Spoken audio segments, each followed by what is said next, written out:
돈이 소용없습니다. 화장실도 혼자 못 가는데. 요양병원 침대에 누워 계신 조병수 어르신이 힘겹게 내뱉은 말입니다. 직원 50명짜리 큰 회사를 운영하셨던 분이에요. 재산도 30억이 넘었습니다. 그런데 갑자기 중풍 하나로 모든 게 끝났어요. 간병인이 기저귀를 갈아드리는 동안 어르신은 멍하니 천장만 바라보셨습니다. 애써 참았지만 어느새 두 눈에 눈물이 주르르 흐릅니다. 돈도 자식도 그 순간만큼은 아무 소용이 없었습니다. 여러분, 세상에서 진짜 팔자 좋은 노후가 뭔지 아세요? 2025년 한국보건사회연구원 조사 결과 재산 10억 이상 노인과 1억 미만 노인의 행복도 차이는 거의 없었습니다. 충격적인 사실, 행복한 노인들의 공통점은 딱 하나였어요. 많이 가진 사람이 아니라 지금 가진 것을 즐길 줄 아는 사람이었습니다. 오늘은 70, 80이 되어도 매일을 소풍처럼 사는 진짜 상팔자들의 비밀 8가지를 파헤쳐 보려고 합니다. 내 팔자는 왜 이럴까?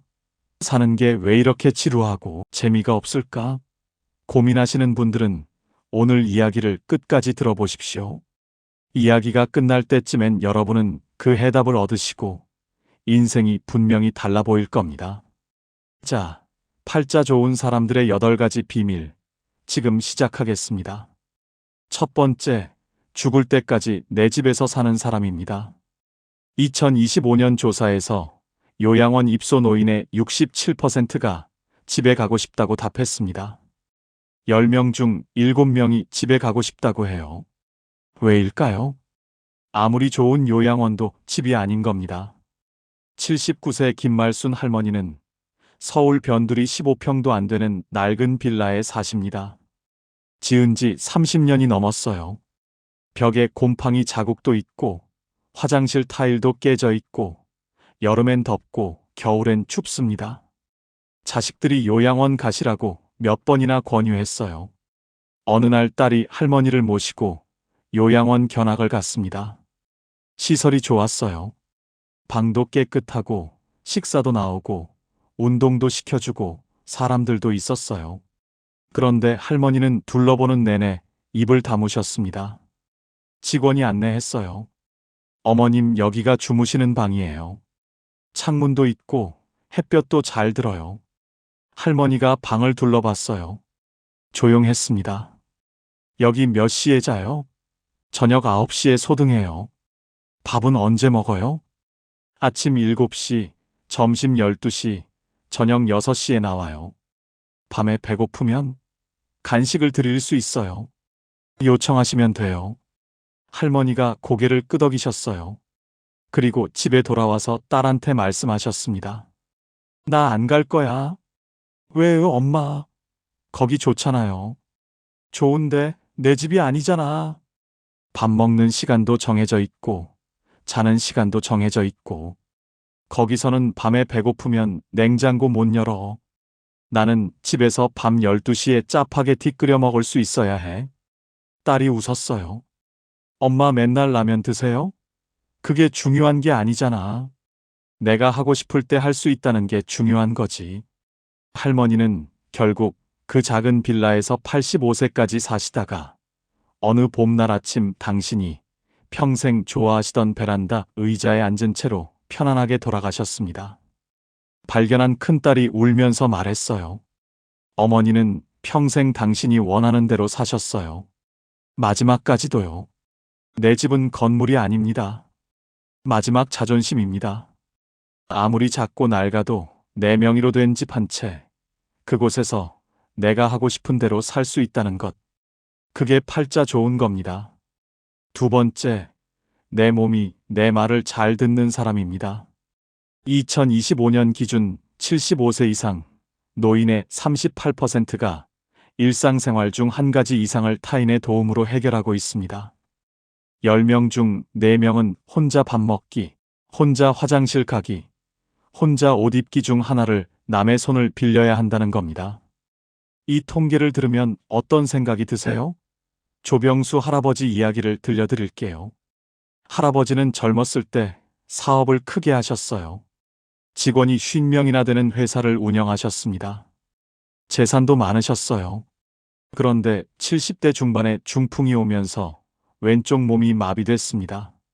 말도 어눌해지셨어요. 자식들이 좋은 요양병원에 모시고 간병인도 붙여드렸습니다. 한 달 병원비만 400만 원이 나갔어요.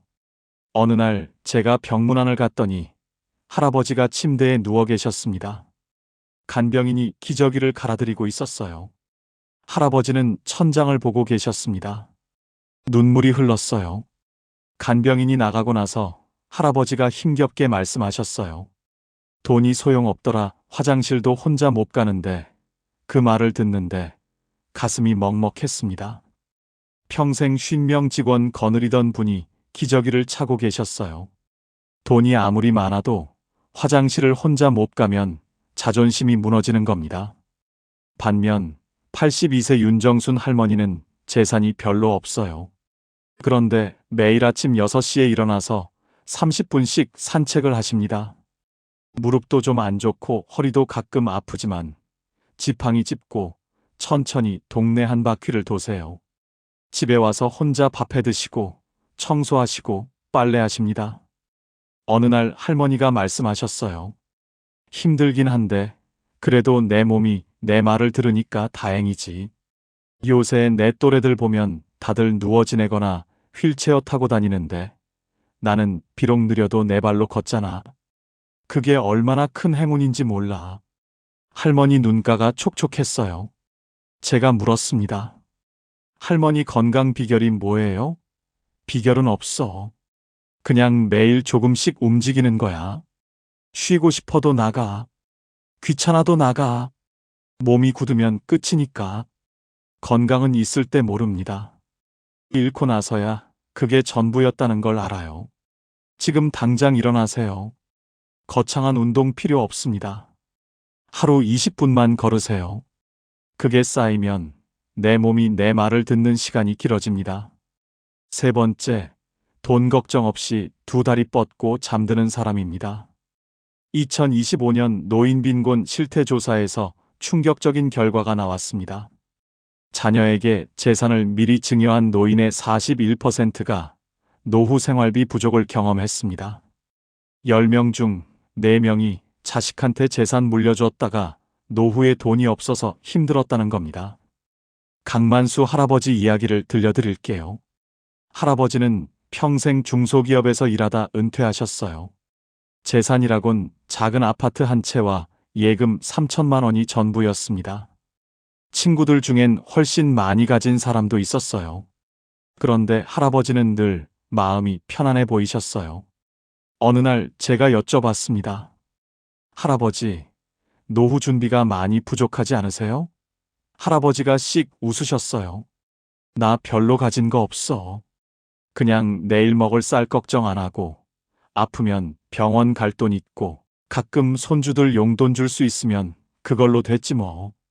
욕심 안 내면 사는 게 별로 안 힘들더라고. 반면 같은 동네 김 할아버지는 재산이 10억이 넘었어요. 그런데 몇 년 전에 자식들한테 다 물려줬습니다. 아들이 아버지 재산을 미리 이전하면 세금을 아낄 수 있어요 하니까 다 넘겨줬어요. 그 다음부터 달라졌습니다. 어느 날 할아버지가 아들한테 전화했어요. 성민아, 미안한데 이번 달 병원비가 좀 부족해서.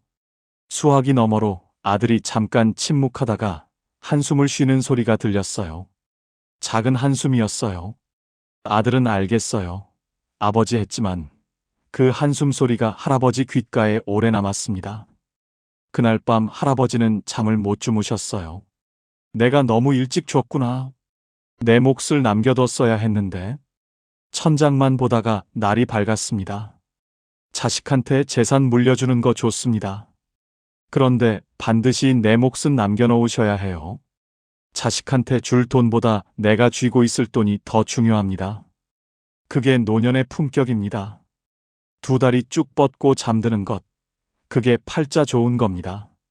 네 번째, 혼자서도 기가 막히게 잘 노는 사람입니다. 2025년 연구에서 혼자 사는 노인 중 취미가 있는 사람은 없는 사람보다 우울증 발병률이 3배나 낮았습니다. 충격적이죠? 무려 3배입니다. 취미 하나가 병원비 수백만 원을 아껴주는 겁니다. 76세 최복순 할머니 이야기를 들려드릴게요. 할머니는 남편을 10년 전에 보내셨어요. 처음 1년이 가장 힘드셨대요. 어느 날 저녁 밥상을 혼자 차렸습니다.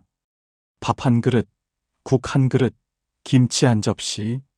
앉아서 숟가락을 들었는데 눈물이 뚝 떨어졌어요. 평생 같이 밥 먹었는데 이제 혼자구나. 밥을 못 먹었습니다. TV를 켰어요. 소리라도 있으면 덜 외로울 것 같아서요. 그런데 TV 소리가 오히려 더 허전하게 느껴졌어요. 저 사람들은 다 같이 웃고 있는데 나는 혼자네. 방에 들어가서 울었습니다. 그렇게 몇 달이 지났어요. 딸이 전화했어요. 엄마, 복지관에서 피아노 가르친다는데 한번 가보지 않을래요? 피아노? 나이가 몇인데? 엄마 나이가 무슨 상관이에요? 심심하잖아요. 할머니는 반신반의하며 갔습니다. 선생님이 말했어요. 어머님 손가락이 굳어 있어서 처음엔 힘드실 거예요. 그래도 매일 30분만 연습하세요. 첫날 도레미파솔도 못 쳤어요. 손가락이 말을 안 들었습니다. 집에 와서 또 울었어요. 나는 이것도 못하나? 그래도 다음 날 또 갔어요. 신기하게도 재밌었어요. 또 그 다음 날도 갔습니다. 6개월이 지났어요. 어느 날 할머니가 좋아하는 노래를 치게 됐습니다. 두 손으로 멜로디를 연주하는데 눈물이 났어요. 이번엔 슬퍼서가 아니라 뿌듯해서였습니다. 내가 해냈네. 혼자서 해냈네. 지금 할머니는 레퍼토리가 10곡입니다. 매일 아침 피아노 앞에 앉아요. 그게 하루의 시작이에요. 제가 물었습니다. 할머니, 외롭지 않으세요? 할머니가 대답했어요. 처음엔 외로웠어. 근데 외로움을 없애는 건 사람이 아니더라고. 혼자서도 즐길 수 있는 그 무언가야. 그걸 찾으면 달라져. 나이 들면 외로움이 찾아옵니다. 외로움을 없애는 건 사람이 아닙니다. 혼자서도 즐길 수 있는 그 무언가입니다. 그걸 찾으세요. 그게 팔자 좋은 겁니다. 5번째, 사람을 정리할 줄 아는 사람입니다. 2025년 노년 스트레스 연구에서 놀라운 결과가 나왔습니다. 불편한 인간관계가 노년 우울증의 원인 1위를 차지했어요. 외로움도 아니고 돈 걱정도 아니고 건강 걱정도 아니었습니다. 불편한 관계가 1위였어요. 홍명자 할머니 이야기를 들려드릴게요. 할머니는 평생 사람을 좋아하셨어요. 친구도 많고 모임도 많았습니다. 그런데 70대 중반이 되면서 이상한 일이 생겼어요. 친구 만나고 오면 몸이 더 피곤한 겁니다. 어느 날 친구들 모임에 갔어요. 밥 먹는 내내 한 친구가 자식 자랑을 했습니다. 우리 아들이 이번에 또 승진했어. 연봉이 얼마나 되는지 아냐? 1억이 넘어. 할머니는 듣는 내내 가슴이 답답했어요. 나는 아들이 평범한 직장 다니는데. 또 다른 친구는 세상 욕만 했어요. 요즘 세상 왜 이래? 젊은 것들이 다 버릇없어. 나라가 어떻게 되려고. 2시간 동안 자랑 아니면 불평이었어요. 집에 오는 길에 할머니는 생각했습니다. 내가 왜 갔지? 기분만 나빠졌잖아. 그런데 다음 달에 또 갔어요. 안 가면 섭섭해한다고. 또 기분 나빠졌어요. 몸도 피곤했습니다. 그렇게 반복됐어요. 어느 날 아침 할머니가 일어났는데 몸이 안 좋았어요. 그날 또 모임이 있었습니다.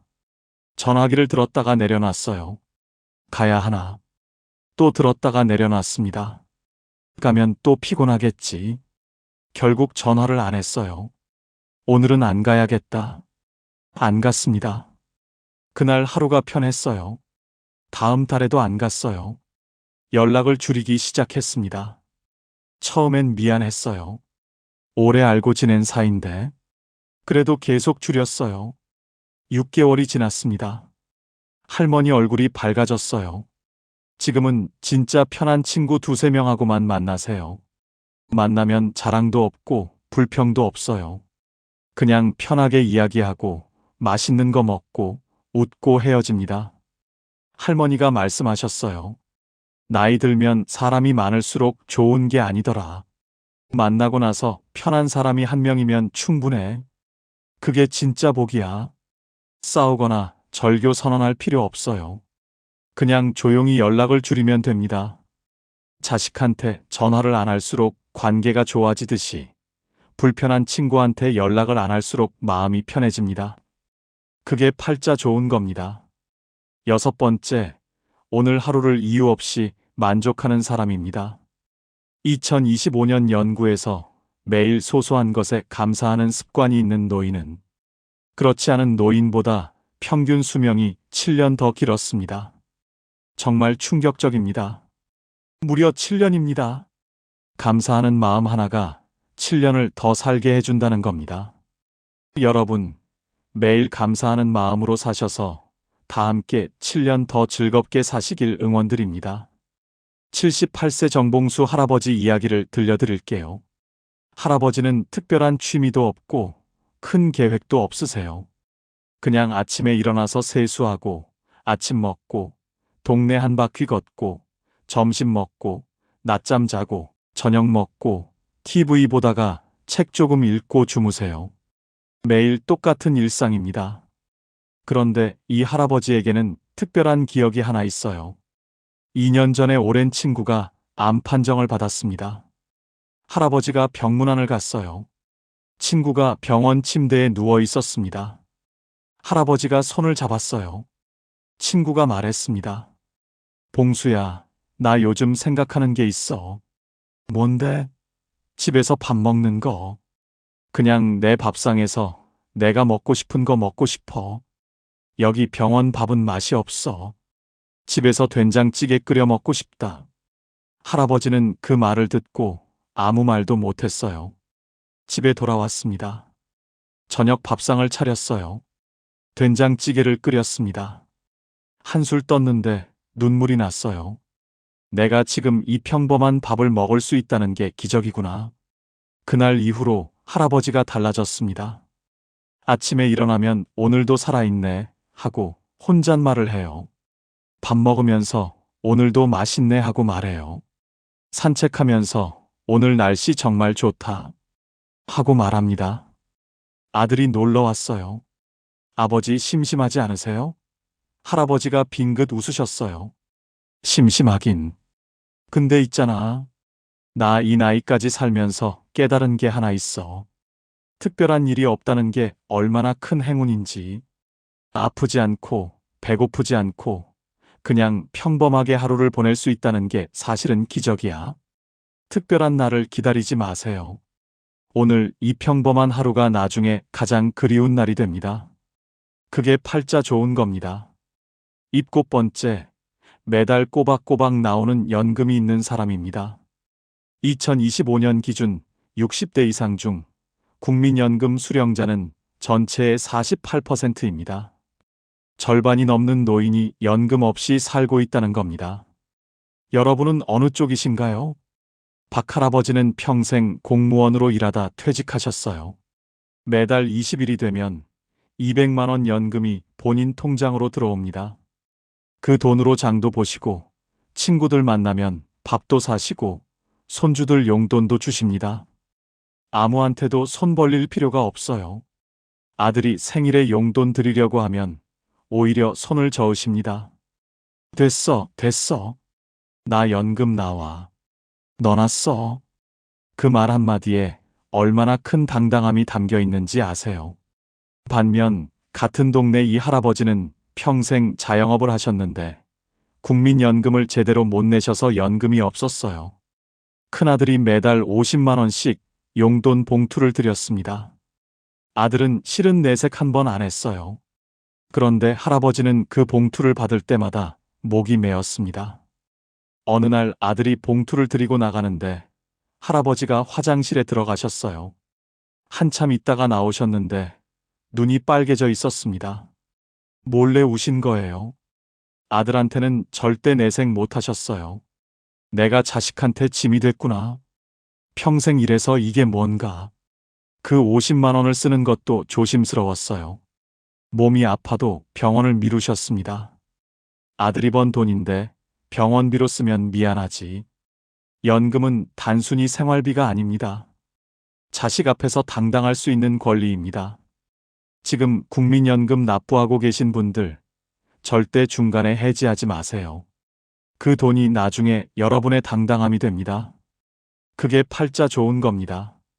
8번째, 부탁하지 않아도 되는 사람입니다.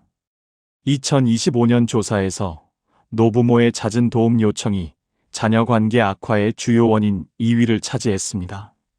자식들이 부모한테 멀어지는 이유 2위가 잦은 부탁이에요. 장옥자 할머니 이야기를 들려드릴게요. 어느 날 은행에 가셔야 할 일이 생겼어요.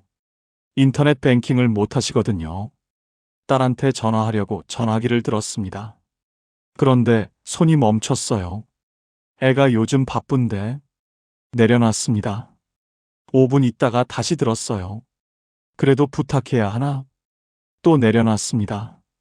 10분 동안 전화기를 들었다 내려놨다를 반복하셨어요. 결국 전화하셨습니다. 딸은 당연히 그럼요, 엄마 하고 흔쾌히 대답했어요. 그런데 할머니는 전화 끊고 나서 한숨을 쉬셨습니다. 애도 바쁜데 자꾸 이런 거 부탁하면 귀찮아 하겠지? 내가 자꾸 짐이 되는 거 아닐까? 그날 밤 잠을 잘 못 주무셨어요. 반면 같은 나이 박순이 할머니는 달라요. 3년 전에 복지관에서 스마트폰 교실을 다니셨어요. 처음엔 너무 어려워서 울었대요. 나는 왜 이게 안 되지? 나이 들어서 머리가 안 돌아가나? 선생님이 말했어요. 어머님 괜찮아요. 천천히 하시면 돼요. 포기하지만 마세요. 그래도 포기 안 하고 6개월을 다니셨어요. 지금은 인터넷 뱅킹도 하시고 카카오 택시도 부르시고 유튜브도 보세요. 자식한테 전화할 일이 반으로 줄었습니다. 할머니가 말씀하셨어요. 내가 혼자 할 수 있으니까 얼마나 당당한지 몰라. 애들한테 미안할 일이 없어. 그러니까 전화하면 더 반갑고 만나면 더 즐겁고 자식한테 전화를 안 할수록 관계가 좋아집니다. 역설이지만 사실입니다. 지금 당장 배우세요. 카톡 문자 보내기, 유튜브 보기, 은행 앱에서 잔액 확인하기. 이 정도만 하셔도 자식한테 부탁할 일이 절반으로 줍니다. 부탁하지 않아도 되는 삶, 그게 팔자 좋은 겁니다. 여러분, 지금까지 나이 들어 세상에서 가장 팔자 좋은 사람의 8가지 특징을 말씀드렸습니다. 그런데 여기서 한 가지 질문을 드리고 싶어요. 지금 이 8가지를 들으시면서 혹시 이런 생각 드셨나요? 나는 해당되는 게 별로 없네. 나는 팔자가 안 좋은 건가? 절대 그렇지 않습니다. 잘 들으세요. 이 8가지 중에서 딱 한 가지만 있어도 됩니다.